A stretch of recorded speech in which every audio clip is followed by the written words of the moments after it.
이 3차 담화를 함으로써 우리 국민들의 분노를 사실 더 잔하게 만들었잖아요. 그거 누가 뒤에서 코치하는 거예요? 혹시 김명기 의원님? 잘 모르죠. 네. 그런데 네네. 저는 좀 그렇게 봅니다. 뭐냐면 대통령은 진짜 그렇게 생각할 수 있다. 왜냐하면 대통령이 아까 그 자라오면서 형성된 그 퍼스널리티를 보면은 그럴 수밖에 없어요. 그러니까 본인은 그 사람들을 갖다 다스리려고 태어난 위치다라고 생각할 수 있습니다. 그러니까 사람의 어떻게 그러니까 사람의 격이 다르다고 생각할 네. 수 있습니다. 그러니까 참 나는 그래도 국가를 위한다고 그랬는데 내 아는 사람들이 참 그렇게 잘못을 했다. 거기에 대해서 도의적 책임을 느끼지만 그렇다고 내가 뭐 돈을 먹은 건 아니지 않느냐. 그게 진심일 수 있다니까요. 아니, 돈을 안 먹었다고 보세요. 아니 본인이 진심이라고.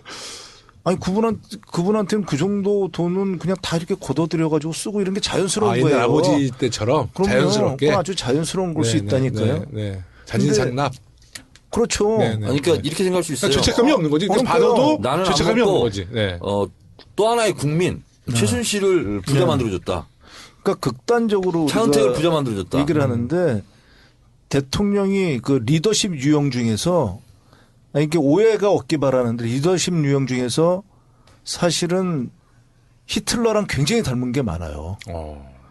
히틀러 그러면 우리 대통령님을 얘기 안 하고 히틀러만을 얘기를 하면은 네. 히틀러는 너무나도 국가를 사랑해가지고 결혼을 국가랑 했어요. 본인이 그렇게 얘기했어요. 아니 대통령님이 말씀하지 마시고. 대통령도 그렇게 말씀하셨는데 옛날에. 그런데 네. 너무나 국가를 사랑해서 일을 해야 되기 때문에 밤새 일을 하고 새벽에 주무십니다. 네. 그래서 그 자는 동안에 노르망디 상륙작전이 네. 벌어지는데 잠을 못 깨웠다는 거 아니에요. 아침에 아무도 못 간다. 그럼요. 네. 그 세월호 때 어떻게 되는지 모르겠죠. 잠을 못 깨웠다는 거예요. 그리고 그분이 술, 담배나 이렇게 우리 박주민 의원님이나 정청래 의원님처럼 이렇게 머리가 맑아지지 않게 술, 담배도 안 하시고 채식만 했다는 거 아닙니까? 주사는 많이 안 맞았나요, 히틀러? 그건 잘 모르겠고. 뭐 마약을 했다는 말은 있어요. 네네. 그런데 만기 칠람합니다. 그러니까 스탈린그라드에서 전쟁이 벌어져서 수백만이 죽어나가는데도 네. 그 일일이 다 작전을 통제를 해요. 그 독일 늑대굴에서. 네. 만기 칠람하는 그런 형이거든요. 그러면서 나중에 히틀러가 자살하기 전에 자기가 너무 사람이 좋아서 마음이 정이 많아서 네. 그렇게 내 독하게 모질게 못했다. 이걸 후회하면서 죽습니다. 근데 그게 그 사람은 진짜 그랬다니까요. 히틀러는. 본인은. 진짜 국가를 사랑했다니까. 그게 이제 주관적 애국심이에요. 남을 전혀 생각하지 않는 그런 게 이제 대표적인 주관적 애국심이 사실 나라를 갖다가 지옥으로 끌고 가는 수들이 왕왕 있습니다. 네. 조심해야 돼요. 어저께 밤에 근데 제가 한 말씀을 더 드리면 네. 그걸 그러면 그 가까이 있는 사람이 몰랐냐. 네. 정말 새누리당 의원들이 몰랐냐. 난 새누리당 의원님들이 대단히 죄송하지만 종범이 아니라 공범관계다. 네네. 그걸 몰랐다고요. 부역. 대통령을 네. 옆에서 모셨던 사람들이 몰랐다고요.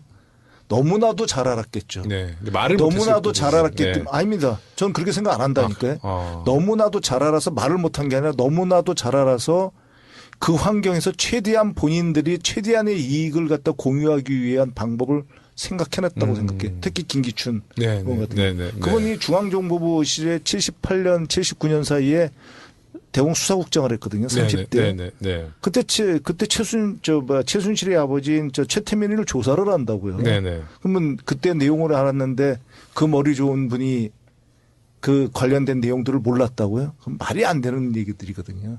거기에서 본인이 가장 서로 간의 이익을 취득하는 방법을 터득해낸 거죠. 대통령을 놓고서요. 우병우 수석에 대해서도 비슷한 평이 있어요. 그래서 김기춘을 뒤를 이은 제2의 김기춘이라고 우병우 수석을 얘기하거든요. 약간 비슷한 이야기들이 있어요. 사실인지 모르겠지만. 30년 후에 우병우라는 또 나올 수도 이름이 있겠죠. 나오진 않겠지. 지금 보시다시피 우병우 전 수석에 대한 수사는 거의 이루어지지 않습니다. 네, 맞아요. 신기하게. 대통령보다 더 힘이 따르고 오늘도 어디 신문 사설인가 보니까 초등학생들이 지금 검사되고 싶어 한다는 거 아니에요. 네. 가장 대한민국에서 권력자는 검사다. 네. 참 걱정이죠.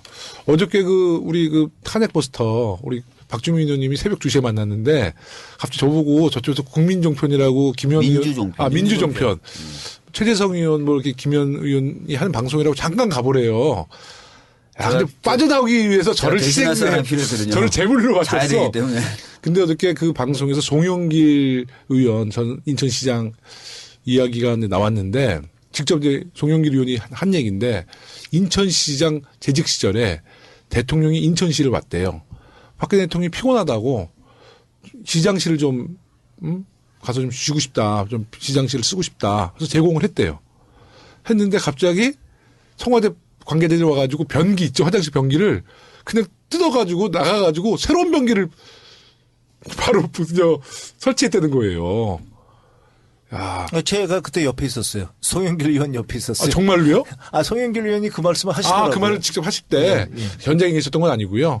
아, 그럼요. 네. 그래서 송영길 의원한테 왜 그걸 제재하지 않았습니까? 했더니 나야 새 거 주니까 좋지. 그때 그러셨는데 하여튼 대통령의 그 정신세계가 정말 일반인과는 너무나 다르다. 그러니까 이제 그 국가의 지도자들 그래도 상식적인 리더십이 있어야 되는데 너무 상식적이지 못했던 것 같아요. 리더십이.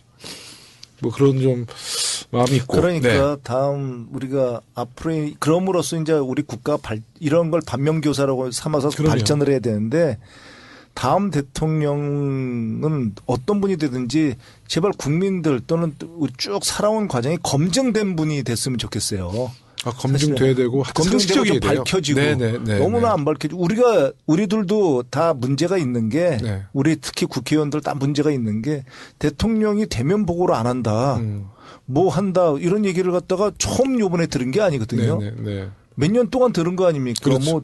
뭐 저 당대표 하실 때도 그 사무총장이 대표를 못 만나가지고 대표 만나는 시간을 이렇게 기다렸다는 거 아닙니까? 근데 대통령이 되셔도 그 많은 보고서들을 뭐 방송에서 나와서 저 뭐 대면 보고하고 싶으세요 이렇게 말씀하셨을 정도로 보고 시간을 갖다 못 잡는다 그러면 그건 분명히 문제가 있는 거거든요. 제가 2001년도 기자할 때 박근혜 그 당시 신한국당 국회의원을 제가 인터뷰를 한 2시간 했어요. 그 당시 이제 우리 의원님 아시겠지만 그때는 뭐 그 정도 지도자급이면 집을 개방할 때예요. 뭐 1월 1일 날 떡국 주고 그럴 때잖아요. 예전 정치가. 그러니까 박근혜 의원의 집이야. 강남에 그 집인데 아무도 가본 사람이 없다는 거예요. 그래서 제가 의원회관에서 직접 인터뷰로 스케치를 한 거야. 그때 박 대통령이 했던 얘기는 자기 집 앞에는 감나무가 있는데 진돗개 2마리를 키우고 있고 새벽 5시에 일어나서 요가를 시작으로 해서 5시 30분에 영어 공부를 하고 그래서 자기 하루의 라이프를 다 저한테 이제 이야기해 주고 제가 그걸 스케치했었어요. 그리고 제가 이제 기사 마감하고 야, 어떻게 국회의원인데 아무 동료 의원이 그 집도 안 가보고 너무 신비주의에 빠져 있는 거예요. 그리고 나서 대선 후보 때 저 대변인 제가 이름은 안 밝히겠지만 수석하던 김모 대변인 있죠. 그 양반이 언론인들과 만나다가 좀 발언 때문에 아마 그 데스크한테 좀 압력 넣어가지고 사고가 났었어요. 그래가지고 근데 대통령 후보한테 전화해서 대변인을 교체해야 되니까 전화를 하려 했는데 후보 전화를 아무도 몰랐다는 거 아니에요. 대통령 후보의 전화를 그 주변 국회의원들이나 지도부가 몰랐대요. 그래서 그것도 보고 라인이 아마 최순실을 통해서 가지 않았는가. 예. 아니, 그러니까 그런 체제가 이게 완전 비정상적인 비정상이죠. 그런데 비정상이라고 얘기를 했는데 아무도 그거에 대해서 얘기를 안 했다고 그냥 비정상이다라만 얘기를 하고 이거 정말 국가적으로 이게 문제가 된다. 제가 옛날 그 공직에 있을 때 뭐 인사니까 좀 예민하죠. 그래서 대통령한테 보고를 드리는 거는 원장께서 직접 반드시 대면 보고를 한다. 왜냐하면 인사는 특히 그런 게 인사는 페이퍼에다 쓸 수 없는 것들이 많아요.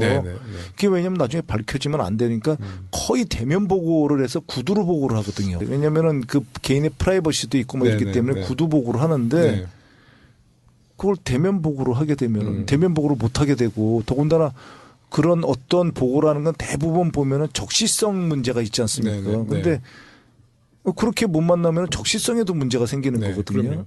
그런 거를 알면서도 주위에 누구도 얘기를 안 했다. 국가 시스템에서. 그럼 시스템이 마비된 거거든요. 그럼 시스템을 갖다 거의 마비시키는 대통령이 있는데도 그걸 아무도 얘기 안 했다. 이게 정말 큰 일인 겁니다. 사실은. 그렇죠. 우리가 정말 앞으로 우려해야 되고 그걸 갖다 조심해야 되는 게 미국 같은 경우에는 대통령의 모든 말을 녹음을 해요. 네. 모든 말, 모든 행동을 녹음을 합니다. 아, 우리도 좀 그랬으면 박근혜 대통령 정말 난리 날 뻔했네. 모든 거 다 녹음했으면. 모든 걸 녹음을. 그래 대통령도 알아요. 그거를. 네. 대통령도 압니다. 그러니까 미국 대통령도 알죠. 그런데 그렇듯이 대통령의 행동은 그리고 대통령이라는 그 공인의 행동이나 말은 그게 개인의 행동이라는 건 있을 수가 없거든요. 행동이나 생각이 더 신중해지고. 그럼요. 네, 그게 그렇기 때문에 필요하죠. 네. 그 시스템이 무너진 거에 대한 복원 앞으로 네. 어떻게 이걸 갖다가 우리가 재건을 하고 이런 거에 대한 재발을 방지할 것인가 이게 굉장히 큰 일입니다. 사실은. 맞습니다. 네. 그러니까 이제 정권 교체 꼭 해야 되죠. 네, 이제 이 정권 갖고는 안 될 테고 이제 새로운 정권 교체가 뭐 내년 공범이라니까요. 네, 제 얘기로는 내년 이제